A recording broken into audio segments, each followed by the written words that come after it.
Pour accompagner votre petit déjeuner ce matin, la Coupe d'Europe, la Pro D2, et puis nous irons à la rencontre d'Éric Dagrand, sa spécialité speaker sur les terrains de rugby. Bonjour à tous, l'heure de vérité ce week-end pour les candidats au quart de finale de la Coupe d'Europe. Côté français, si Clermont tient déjà son ticket, en revanche, un sacré défi s'offrait à Toulon ce samedi à Londres chez les Saracens. Battre les tenants du trophée sur leur terre ou au moins prendre un point de bonus pour espérer se qualifier, voilà le challenge. Toulon face aux champions, suivi sur place par Mathieu Jarry et Frédéric Elorga, montage Pierre Bascoul.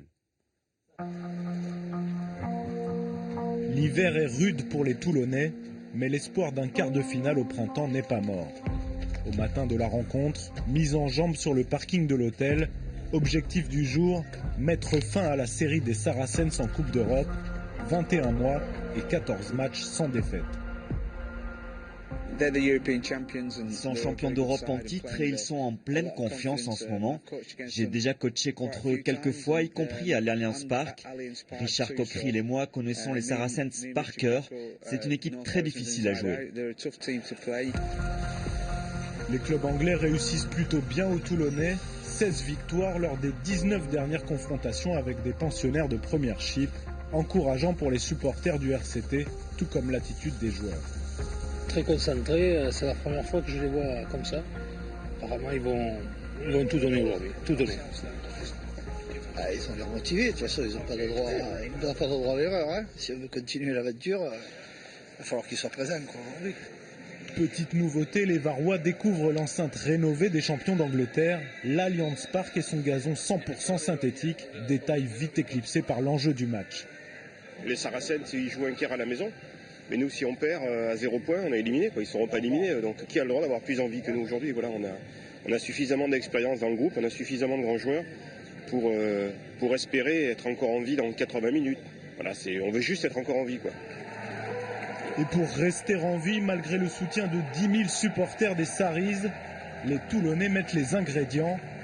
Percussion, mouvement. Après 4 minutes de jeu, Brian Abana s'infiltre dans la défense anglaise et semble marqué.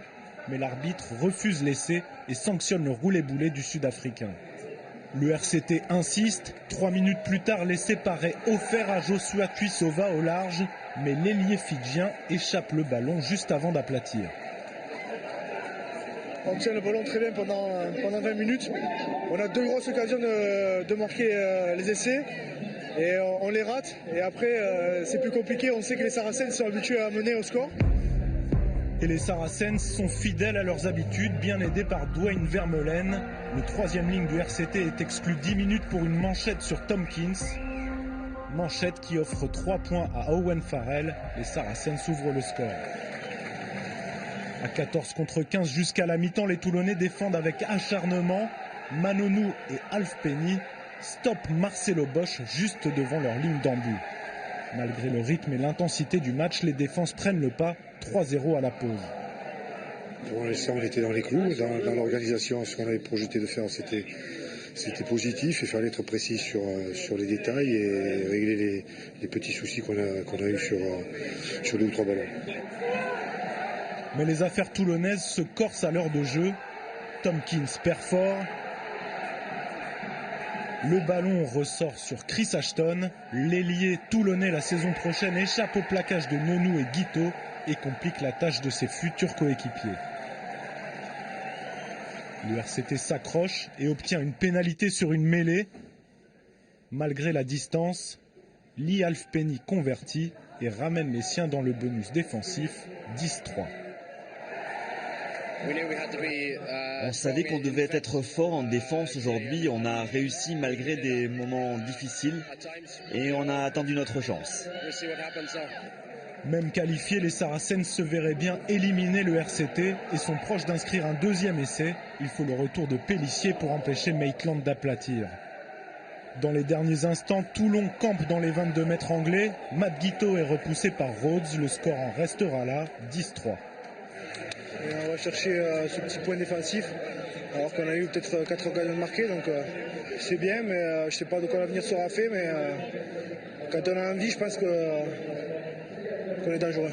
Quand tu perds le premier match à la maison contre les Saracens, quand tu changes 36 fois d'entraîneur, quand tu vas perdre à Clanecli, le soir de Clanecli, je peux te dire qu'on n'avait pas prévu d'être qualifié. Voilà, c'est clair. Maintenant, on ne sait pas qui on va rencontrer, on s'en fout. On sait qu'en avril, on va récupérer encore du monde, on va encore travailler. Et on ira s'accrocher à l'extérieur. Et puis si on a la chance de gagner à l'extérieur, je rappelle qu'on peut jouer une demi à domicile. Ils passent in extremis, mais les Rouges et Noirs se qualifient et sont toujours en course pour reprendre leur titre. Les Saracens premiers et invaincus, ce groupe fournit donc 2 qualifiés, le champion en titre et puis Toulon comme meilleur deuxième.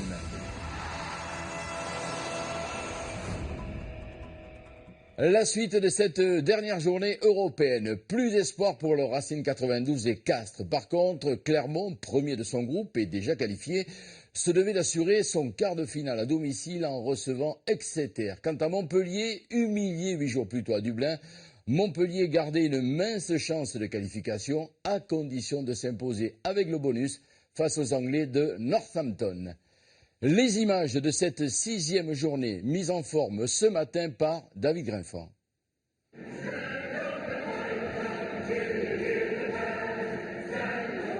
À Thomond Park, on a le sens du spectacle, un air de Carmen pour donner le ton, de quoi donner des idées au fantasque Simon Zebo pour s'imposer en force ici. C'est en deuxième période que le Munster va distancer le Racing 92 avec ce deuxième essai de Rory O'Mahony. Venus volontairement sans plusieurs de ses cadres, les Franciliens répondent avec cet essai du centre Chavancy à l'heure de jeu. Mais le finaliste de la dernière Coupe d'Europe va terminer l'édition 2017 avec une 5e défaite.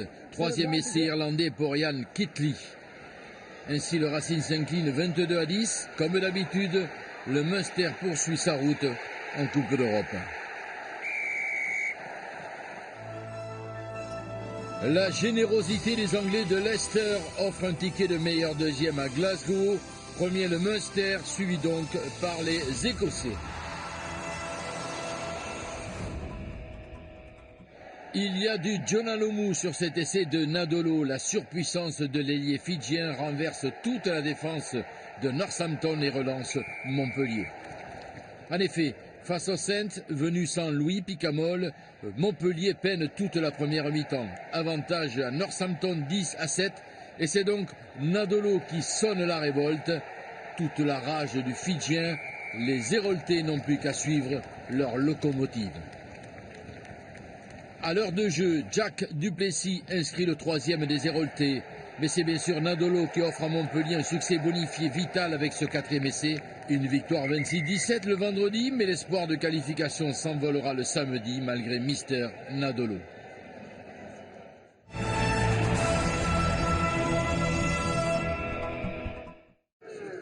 La chevauchée d'Encho sur la pelouse du stade Pierre-Antoine. De toute évidence, les Irlandais du Leinster sont venus à Castres pour affirmer leur leadership dans ce groupe. Mais après l'essai du centre international, le CO, mené par un Capo Ortega exemplaire, va faire jeu égal avec la province irlandaise. Quant à Antoine Dupont, il se joue ici des défenseurs pour aplatir. Dans la foulée, Castres piège une deuxième fois le Leinster sur ce débordement de David Smith. Les équipes se rendent coup pour coup. Voici la réponse des Irlandais quand ce diable d'Encho perce pour un deuxième essai personnel. Pour ne pas être en reste, Smith aussi signe un doublé en aplatissant au pied des poteaux. Le 3e essai du Leinster pour Levy. À l'arrivée 24 partout, le CO peut quitter la Coupe d'Europe la tête haute. Tenu à l'échec à Castres, le Leinster garde bien sûr sa première place. Montpellier 2e mais éliminé suite au succès bonifié de Glasgow dans l'autre groupe. À l'UBB, il y a Baptiste Serin à la mêlée, mais aussi Yann Lesgourg. Un bel appétit pour dévorer son vis-à-vis. et redonner ainsi le goût de la victoire aux Bordelais. Les hommes d'Ibanez, en quête de confiance lors de ce déplacement à Belfast, concèdent cet essai de Trimble. Mais la mêlée girondine pèsera de tout son poids dans ce match. Essai de Marco Tolègne sur ce coup de force. Bordeaux-Bègles épingle l'Ulster 26-22.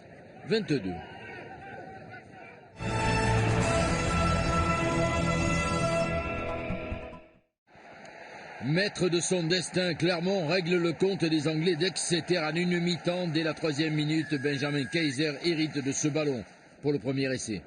Ce Clermont de haut vol régale sous le soleil auvergnat. 6 minutes plus tard, ce mouvement arrive jusqu'à Naketasi. 2e essai pour l'ailier international.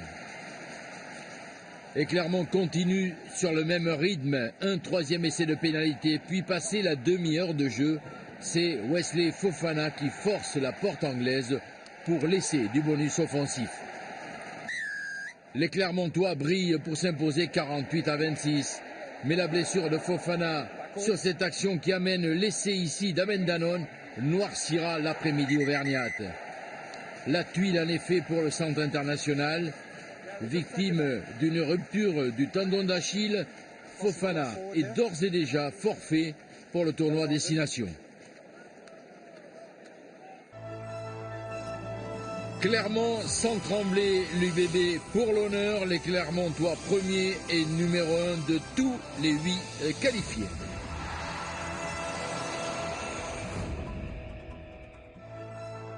Les quarts de finale probables si Toulouse s'impose ce dimanche. Clermont recevra Toulon, le Stade Toulousain jouera au Munster, les autres matchs Saracens Glasgow et Leinster Wasps. Et ce dimanche en direct sur France 2, Toulouse face aux Irlandais du Connacht pour une place en quart de finale. Coup d'envoi, notez-le, 16h15. La 18e journée de Pro 2 à présent, ouverte jeudi soir à Aguilera où Biarritz, requinqué, recevait le leader Agen. Vendredi, Montauban, l'un des deux dauphins des Agenais, jouait pour sa part à Sapiac face à Soyaux-Angoulême. Les autres affiches, Dax, Bourgoin, Carcassonne-Vannes, Béziers-Narbonne, Albi, Mont-de-Marsan et un certain Colomiers-Perpignan. Soyez attentifs, le tout vous est raconté par Éric Mouget. C'est parti.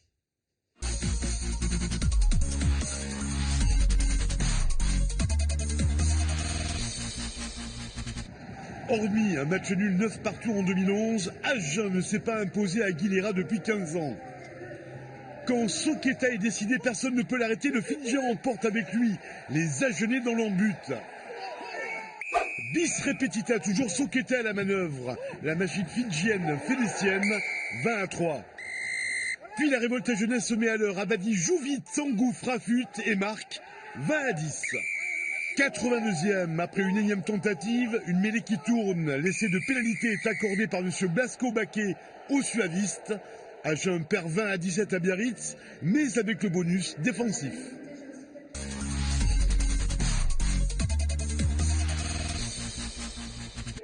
Albi, la plus mauvaise attaque du championnat, se fait surprendre suite à une classique montoise. Wakaya, à le mot de la fin, 5-3. Albi réagit, Diamani inscrit son 2e essai de la saison. Le paquet albigeois est bel et bien là. Le SCA pose un 16-14 à la mi-temps. Une envolée, une belle envolée, celle du Landais Vakaya, encore lui. Il enrhume une défense albigeoise qui n'est pas exempte de tout reproche. À 25-30, Albi presse, mais un lâcher de balle de Follet à Féa et les espoirs tarnés s'estompent. Albi 25, Mont-de-Marsan 30.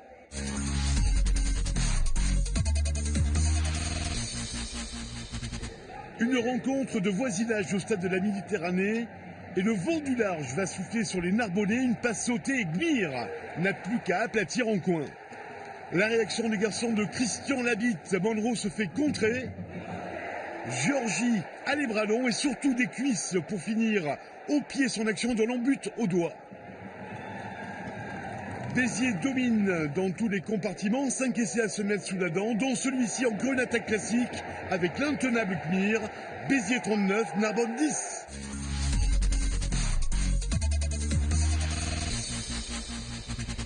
Les Canaries 8e peuvent se méfier des gars du Morbihan. La preuve, Anthony Boutier avance, un petit coup de pied futé, et Clément Payen, le demi de mêlée vanneté, est le premier concerné, 7-0. Admirez bien l'artiste, du beau, du bon, du bono, c'est la classe. Avec l'ami Benoît Lazzarotto, toujours en démonstration perso de haut niveau. 40e, les Bretons jouent à fond. Et Jean-Baptiste pique Carca à la mi-temps, 17-13 pour les Bleus.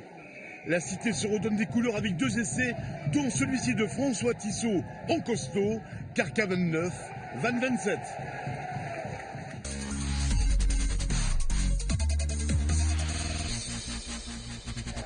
Pour Dax, 7 victoires pour 10 défaites.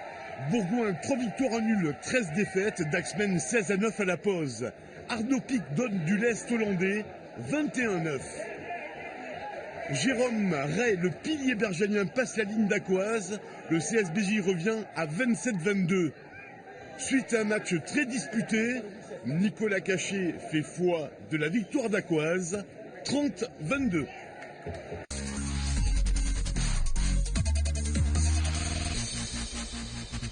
Les Montadanais s'étaient inclinés 25-15 à Chanzy. Ce n'est pas la même musique à Sapiac. Après un essai collectif et une passe sautée, Ascara est maître dans son jardin, 23. Devant l'impuissance charentaise, l'essai de pénalité, celui du bonus, est accordé au Tarn-et-Garonnais. Pas toujours facile de s'imposer chez les Verts et Noirs. Montauban 27, Angoulême 3.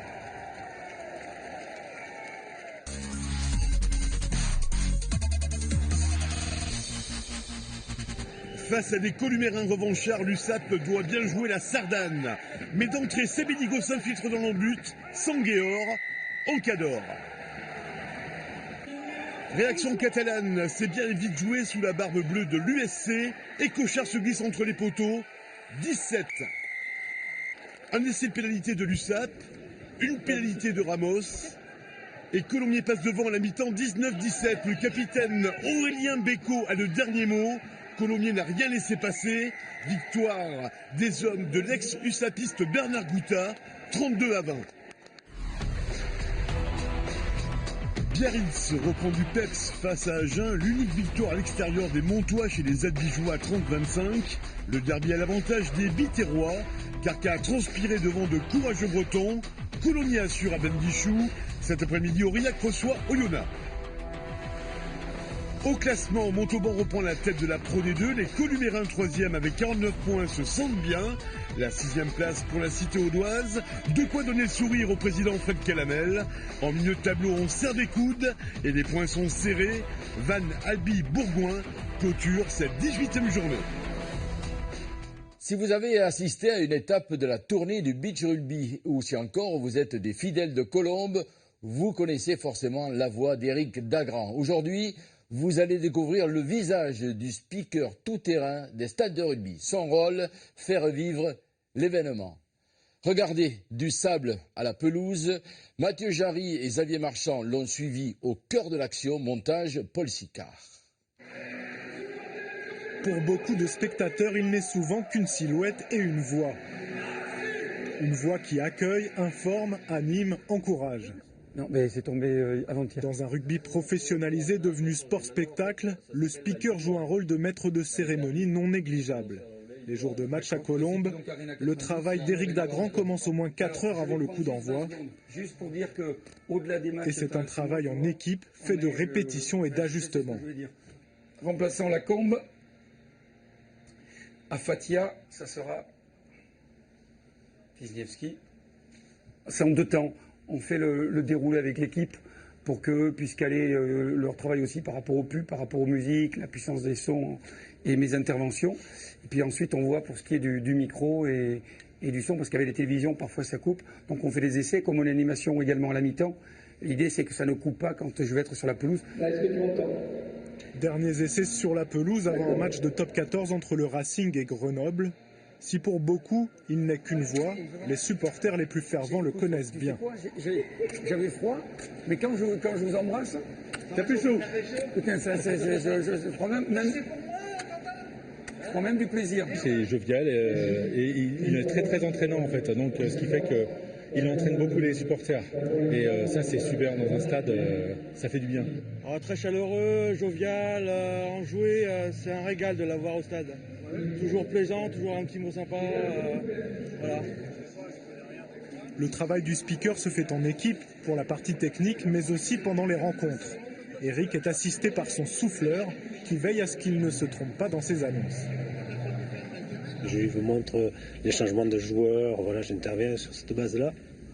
Et j'essaie de l'aider au maximum pour qu'il soit le plus à l'aise possible, qu'il n'ait pas à prendre ses fiches et, pour les remplacements surtout, voilà, qu'il soit toujours dans l'actualité, de bien voir les sorties, les blessures et autres.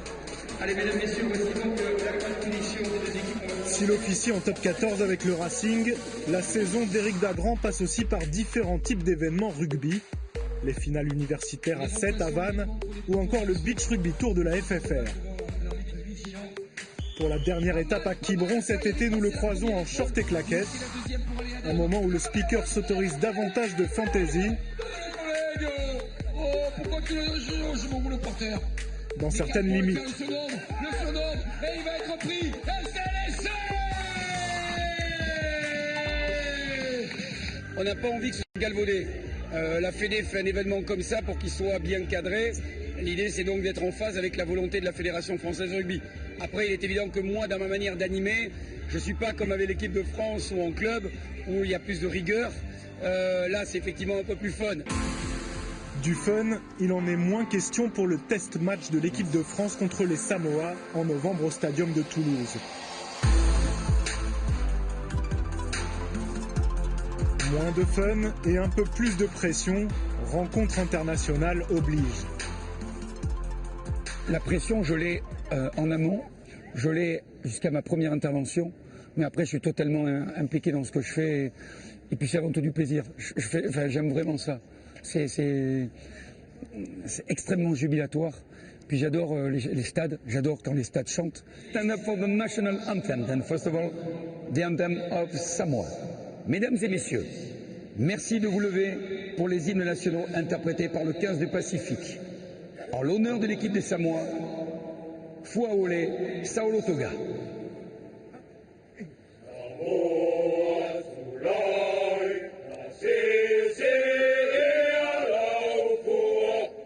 Ça me met les frissons toujours. L'enceinte se remplit peu à peu, les joueurs arrivent au stade. Pour le speaker, les moments d'attente les plus longs avant d'entrer dans le vif du sujet. La première intervention véritable que je vais faire face caméra pour les gens du stade, celle-ci va être finalement importante parce qu'elle va me libérer pour rentrer moi aussi dans le match. Le samedi 13 et le dimanche 14 mai 2017. Premières interventions un peu plus d'une heure avant le coup d'envoi. Rassemblant les meilleures équipes mondiales de rugby à 7. Derniers ajustements. Dernière correction du texte. L'ambiance monte d'un cran. Le speaker peut lancer le match. Allez, mesdames et messieurs, on est maintenant à 15 minutes de coup d'envoi de ce match. Et on va vivre ensemble les compétitions des deux équipes. Mon rôle est infime comparé à celui des joueurs, mais quand il y a une victoire, qu'il y a un stade plein, qu'il y a une ambiance sympa, c'est forcément bien plus agréable. Et je crois donc que ça s'est bien passé, mais je suis responsable de pas grand-chose. Allez, à la prochaine. Hein. Et allez les Bleus. Salut. Retour à Colombes après la victoire du Racing contre Grenoble, une victoire dans laquelle le speaker a joué son rôle. Voilà, on en a fini pour le match, on se retrouve dans quelques secondes à la Racing Bodega. Ce seront Mathieu Voisin et Loïc Gonneler qui seront avec nous pour débriefer ce match. Eric, il est Racing, il est rugby, il est fair play, voilà, il hurle bien, même s'il s'en gêne quelquefois quelques-uns. Et je m'aperçois que de plus en plus dans le top 14, les speakers sont importants, ils sont des animateurs. C'est comme ça que vous expliquez sa popularité parmi les supporters, ils n'arrêtent pas de nous dire que... Oui, il aime bien, ils le reconnaissent, ils le saluent. Moi j'aime bien aussi, donc il fait partie du club, c'est le 17e. Merci de faire du bruit pour Loïc Gonneler et Mathieu Voisin qui sont là. Et avec le club francilien, le rôle de cet animateur ne s'arrête pas au coup de sifflet final. Éric Dagrand, le 17e homme du Racing, prend aussi une part active au 3e mi-temps. Suite et fin donc de la 6e et dernière journée de Coupe d'Europe cet après-midi sur France 2 et c'est en direct depuis le stade Ernest Vallon. Toulouse reçoit les Irlandais du Connacht. Qualification pour les quarts de finale en jeu, coup d'envoi 16h15, suivi bien sûr de Stade 2. Et tenez, comme on le dit à Toulouse, une fois sur la pelouse, plus question de parler de flouze. Allez, merci de nous être fidèles. Un seul mot pour terminer. Passez une excellente semaine. On se retrouve dimanche prochain, bien sûr, avec grand plaisir. Salut à tous. Crouch and hold. Engage.